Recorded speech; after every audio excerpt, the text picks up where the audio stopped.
Good morning. We're going to pick up where we left off yesterday with our discussion of the physical properties of seawater. I told you guys we'd come back to optics and light, and we're going to talk about how light penetrates seawater and the different properties of that light as it enters the seawater. We all know that water itself is relatively transparent. Obviously, you can see through water. Everybody's experienced that in a swimming pool or otherwise. In the ocean, however, as the sunlight enters the water, it will penetrate the transparent water, but things are going to change with depth. And this is critical for several reasons, not the least of which is that there are photosynthetic organisms living in the water that need that light to perform photosynthesis.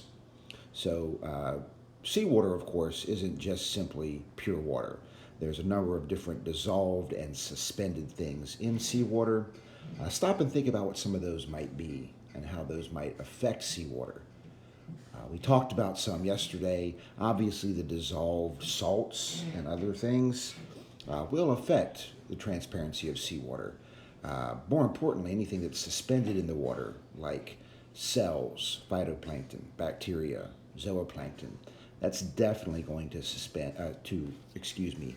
to affect the transparency, and also sediment, especially in coastal areas. As water runs off from the land, it's going to bring suspended solids that also affect the transparency of the water. So in pure water and also in seawater, as the visible light enters the water column, it is going to be selectively absorbed. And what that means is that visible light, white light, obviously is going to be a variety of different wavelengths, a spectrum, if you will. And this spectrum, if you remember Roy G. Biv, red, orange, yellow, green, blue, indigo, and violet, is, again, that's 7 different wavelengths there of light, 7 different colors. That's why they have their color they have, is because they're different wavelengths. It's going to have some different properties. Wavelength, of course, that means how far apart the waves are in the light radiation.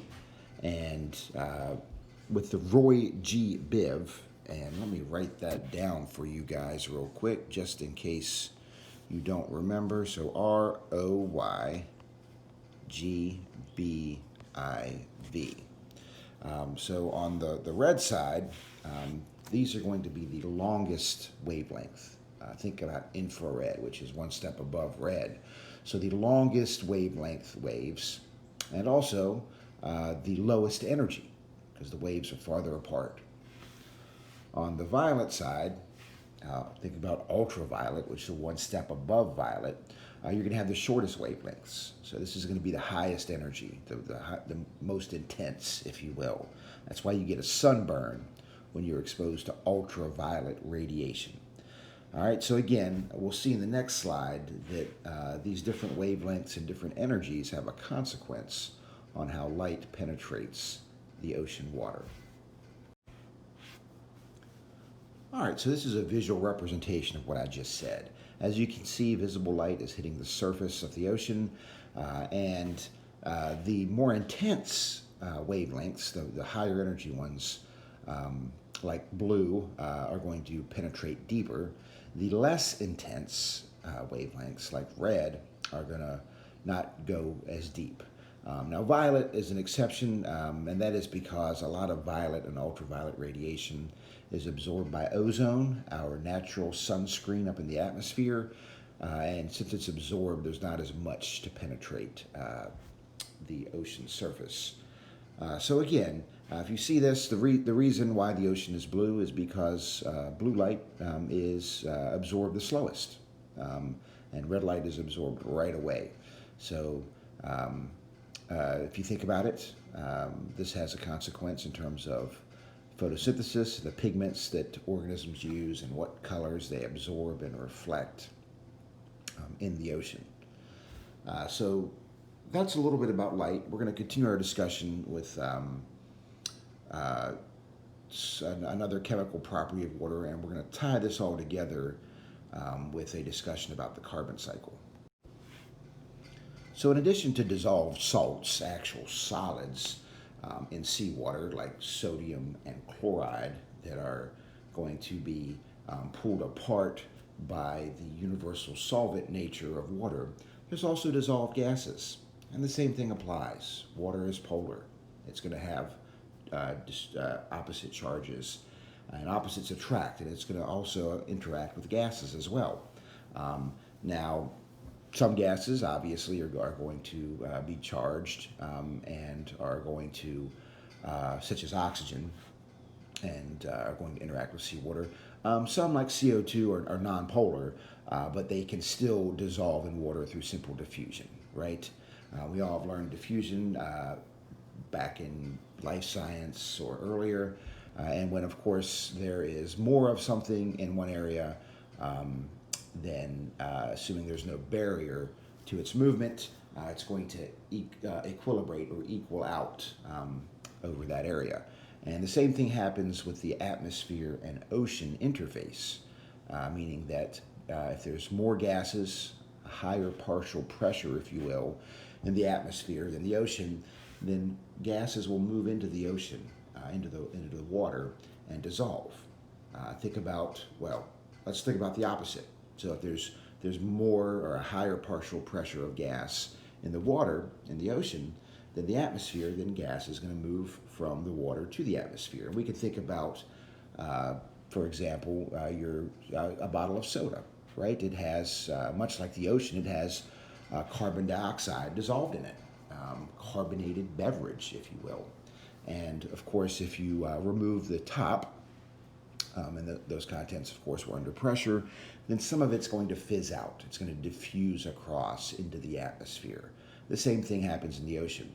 And if you shake it up, or if you increase the temperature, hot soda, right, and take the top off, then again, the chances are that it's going to fizz or even explode in some cases, overflow, because that gas is diffusing out of solution. So in seawater, in addition to oxygen, carbon dioxide, there's also other gases such as nitrogen dissolved.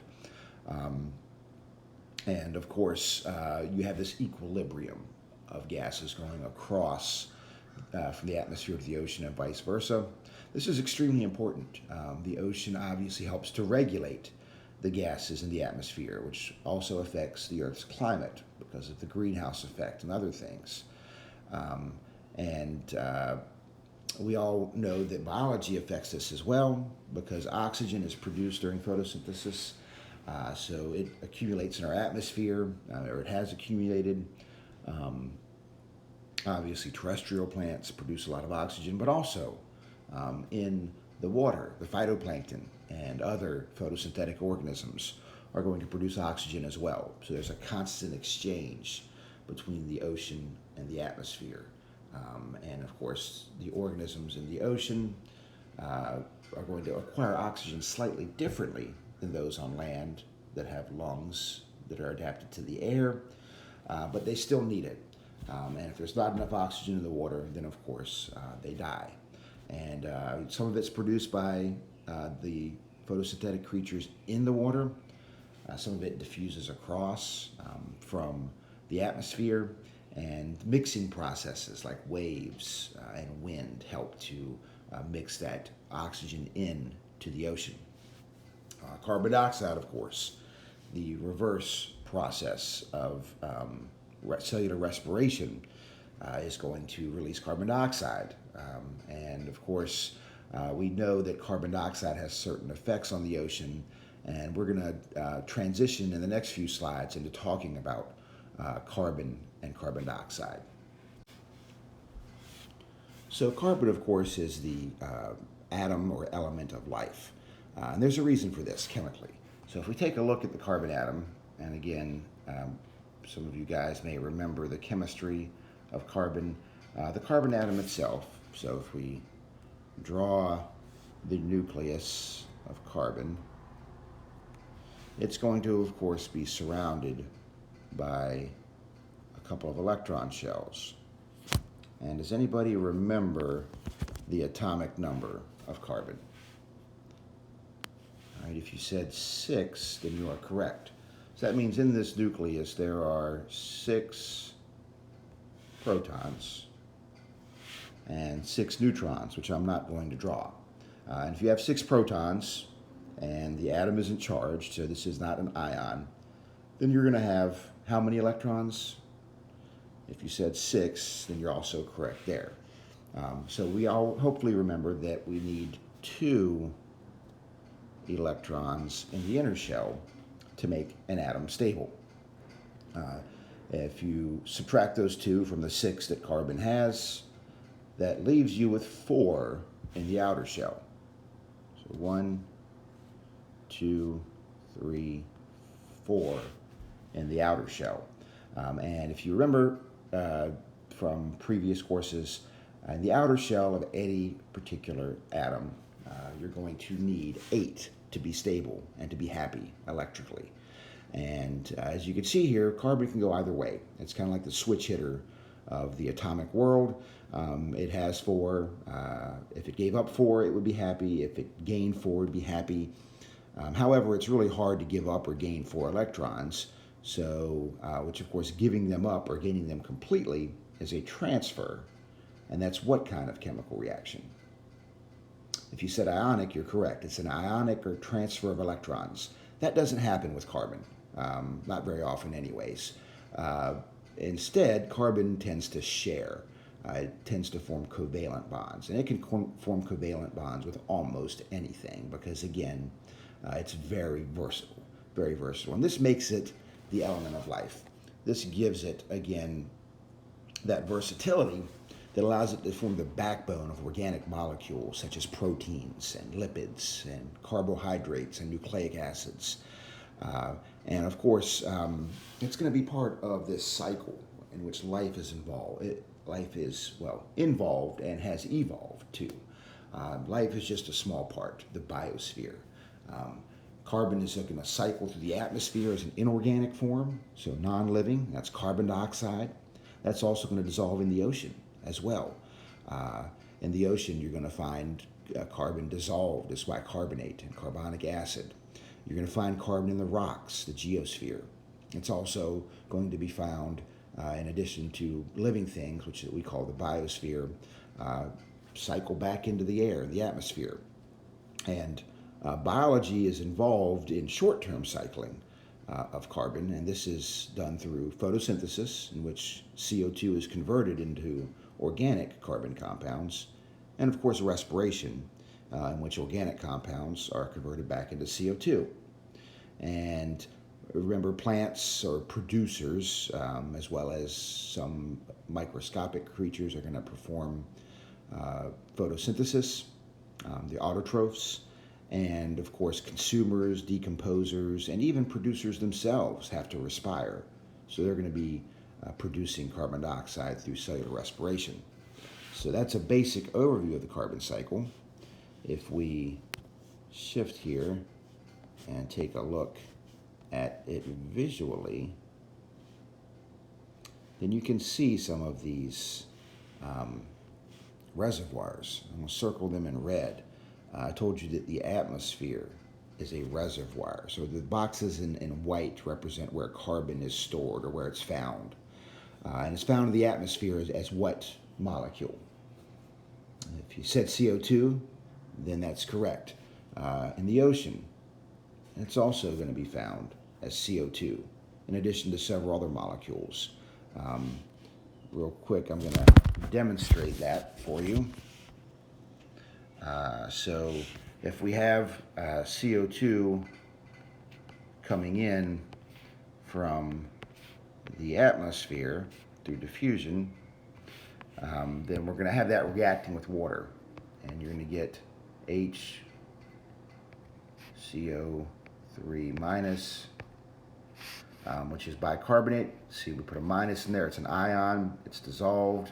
And some of that is going to form an equilibrium with H2CO3, which is not charged and is an acid.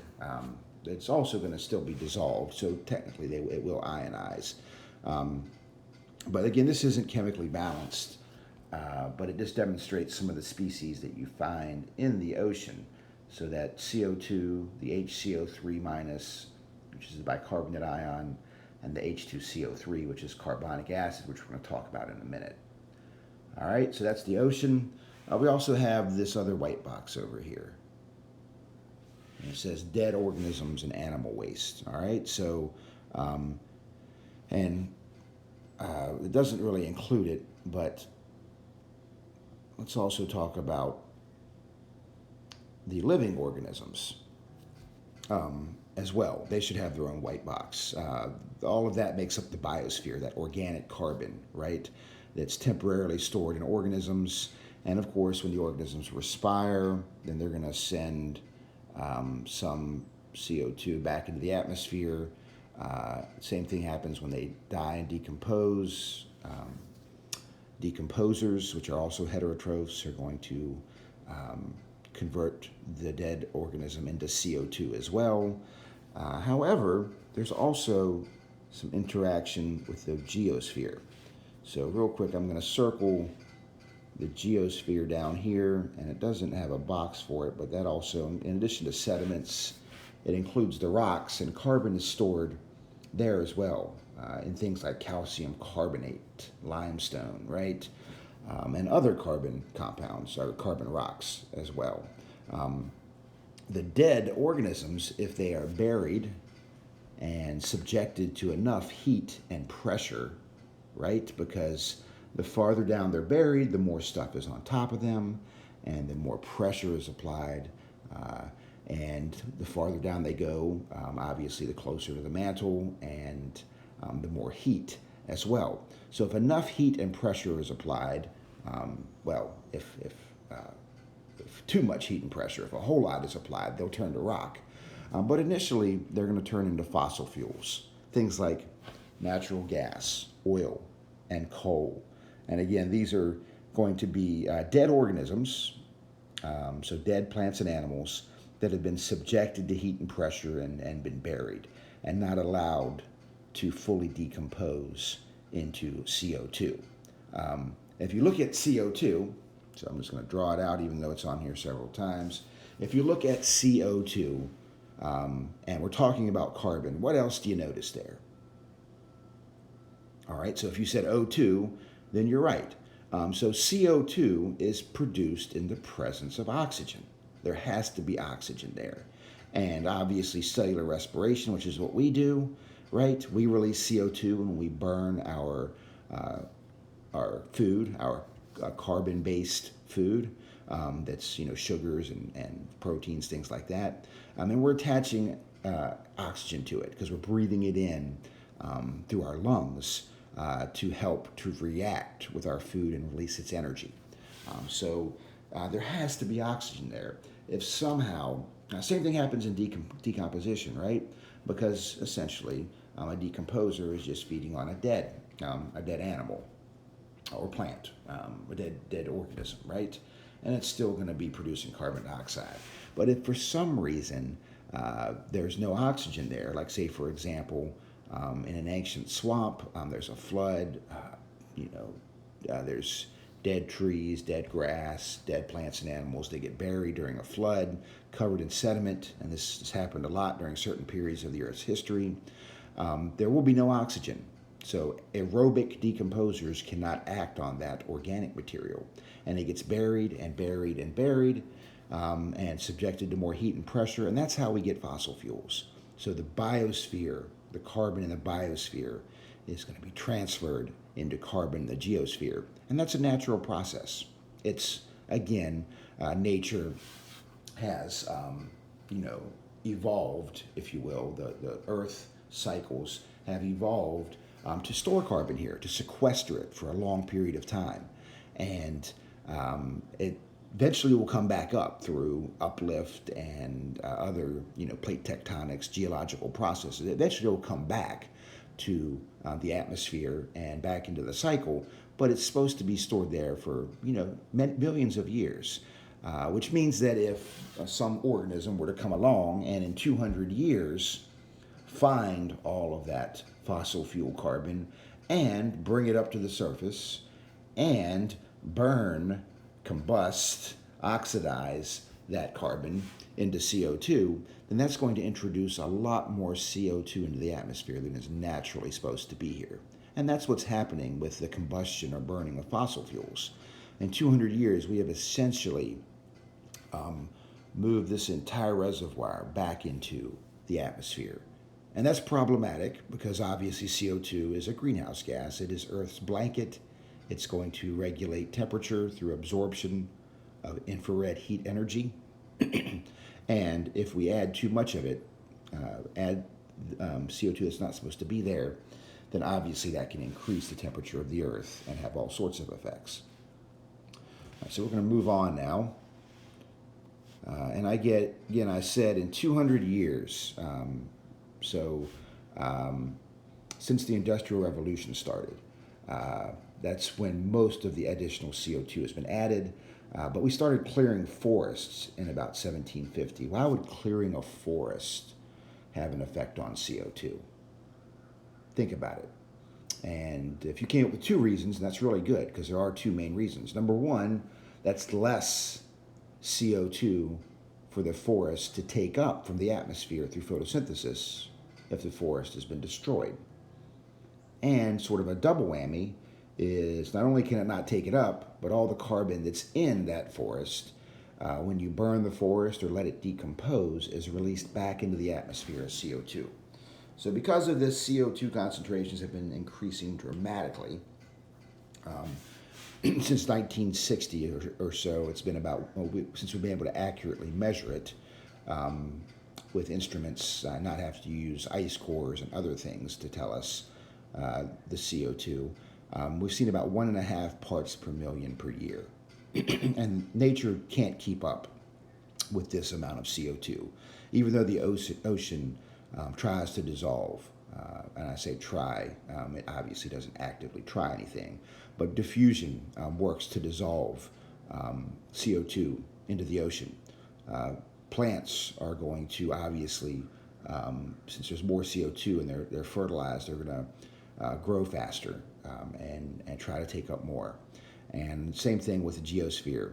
There's going to be more sinking of carbonate-based life forms and burial in the sediments. But again, it can't even come close to keeping up on a 200-year time scale.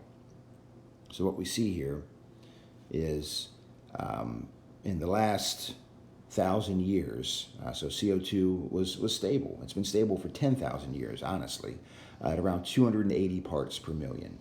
And then since about 1800, the Industrial Revolution, we have seen that number increase from 280 to 360 in 2000 to over 415 in 2020.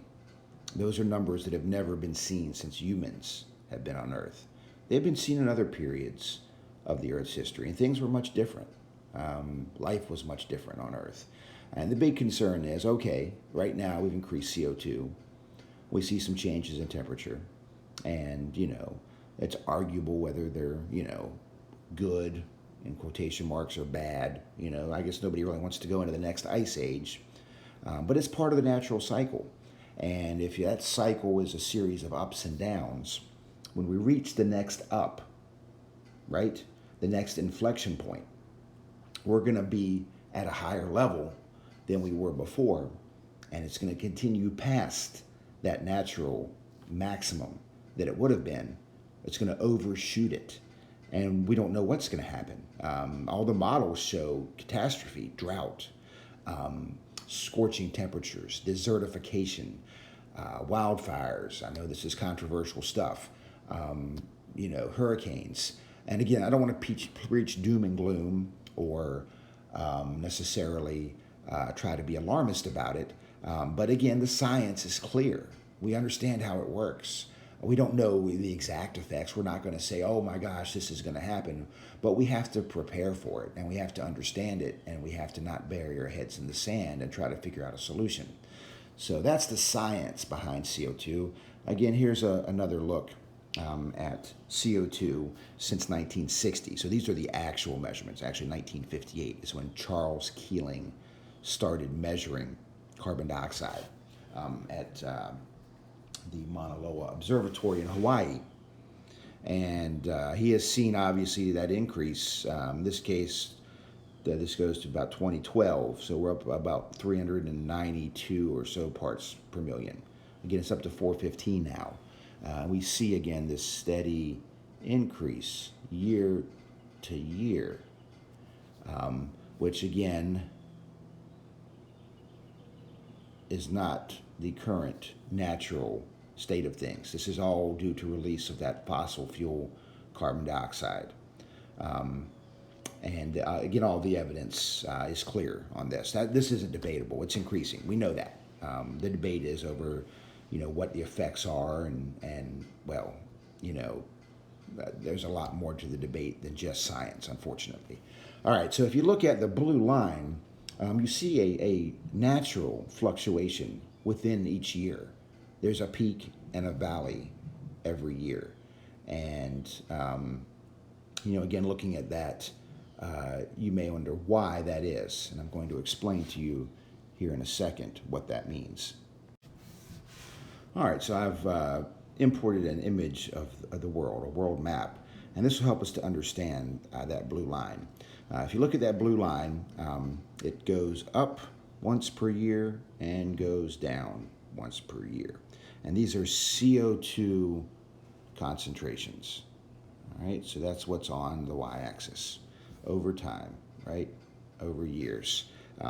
And think about it.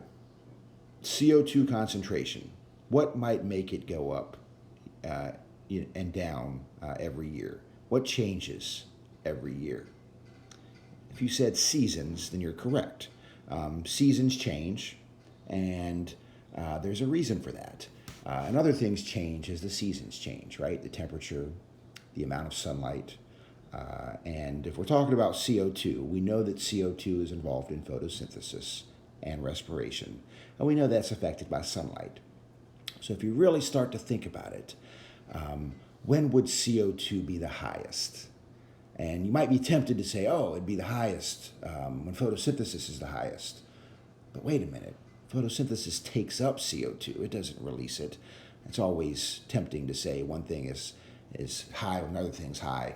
Actually, no, CO2 would be lowest when photosynthesis is highest, and vice versa. When photosynthesis is lowest, then CO2 would be highest in the atmosphere. Because remember, this over here is measuring in the atmosphere, right? This is CO2 concentration in the atmosphere. Again, thinking about seasons, we're a little bit northern hemisphere biased. So, we say winter and we think, obviously, December through March, or plus or minus a little, depending on where you live. But again, that's just the northern hemisphere winter. It's summer in the southern hemisphere there. But again, let's just stick to the northern hemisphere and think about that. So in our winter, right, plants are the least active. They lose their leaves. They're not performing photosynthesis as much. And because of that, more CO2 would accumulate in the atmosphere because things are still respiring, right? In the northern hemisphere anyways, you would get a peak of CO2 in the wintertime. And then summertime, right, in which our summertime, of course, runs June through September. Plants are the most active. There's green leaves all over the plants. They're taking up CO2, and you'd expect a minimum. Now, this is, again, these readings are taken from gases in the atmosphere, which in theory should mix across the globe. So these peaks and valleys represent global CO2. All right? And again, since the seasons are different in the north and the south, we got to figure out what's going on here. And if you look at this map, so I'm going to actually make the map bigger. I'll cover the whole thing. If you look at this map and you draw a line across it at the equator or so, what do you notice? Do you see anything? What about the dark color? Is it different between the top and the bottom? If you said there's more land, significantly more land in the northern hemisphere than the southern, then you're correct. And if there's more land, there's more trees, there's more grasses, there's more shrubs, there's more photosynthesis going on. So we can be northern hemisphere biased this time, and we can say that northern hemisphere winters are going to produce the peaks of CO2 in this graph because less photosynthesis is occurring. And northern hemisphere summers, where there's more land and more plants to photosynthesize, are going to produce the valleys because, again, they're growing and photosynthesizing. All right, let's move on to our next slide. And we're going to finish up with these last three slides. So if CO2 just affected climate, that would be problematic enough. If it just caused the greenhouse effect, the blanket, we would still be concerned. But we're a marine biology course. So we care about the oceans, and we're interested in the oceans in this class. So an indirect additional effect of CO2 in the atmosphere is that it increases the amount, the partial pressure of CO2. And based on what we talked about in terms of equilibria and diffusion, that means some of that CO2 is going to come down into the ocean across the surface through diffusion. So rising CO2 levels in the atmosphere affect CO2 levels in the ocean. And based on that equilibrium we talked about earlier in carbonic acid, that is going to affect the chemistry of the ocean. About a third of the CO2 emitted into the atmosphere is going to dissolve in the ocean. Not all of it, not all the extra. And again, that means that the ocean can't keep up. So we're still going to accumulate extra CO2 in the atmosphere, but some of it goes into the ocean. And when that CO2 goes into the ocean, some of it reacts with water and is going to eventually produce carbonic acid. Now, if you remember back to pH, when you increase the acidity, right, what happens to the pH? If you said it decreases the pH, then you're correct. And that's important to remember. That's kind of counterintuitive, but increased acidity, more carbonic acid, is going to decrease the pH of the ocean. And this is called ocean acidification. And this is a problem. Again, it's going to affect organisms. It's going to affect the chemistry of the ocean. So I'm going to zoom out and come over here real quick. And in addition to directly killing some organisms and irritating fish gills and things like that, as we talked about in class before, the increased carbonic acid is also going to dissolve the shells, skeletons, and other structures of organisms that are made of calcium carbonate. In addition, they're going to have a hard time getting the carbonate ion they need to make their shells. This affects important organisms like corals, different types of mollusks, shellfish that are important commercially for food sources. It's affecting a lot of different things in the ocean. And as we pump more CO2 into the atmosphere, the ocean becomes more acidified and more organisms are being impacted. There's been extinctions. There's loss of diversity. Coral reefs have declined dramatically, and they support so many other species, including, fish and sharks and other things at the top of the food chain. So these effects are going to span the entire food chain, this is something we'll talk about more in the Marine Conservation Unit, but I just wanted to introduce it here today. So that concludes everything you need to know about Chapter 3 for the test on Friday. Make sure you're taking a look at your book, your textbook, your digital textbook. And if you haven't already done so, go ahead and complete those Chapter 3 interactive questions on the McGraw-Hill website. If you guys have any questions, just shoot me an email. And I look forward to seeing everybody doing great on the test tomorrow. Have a great day, guys.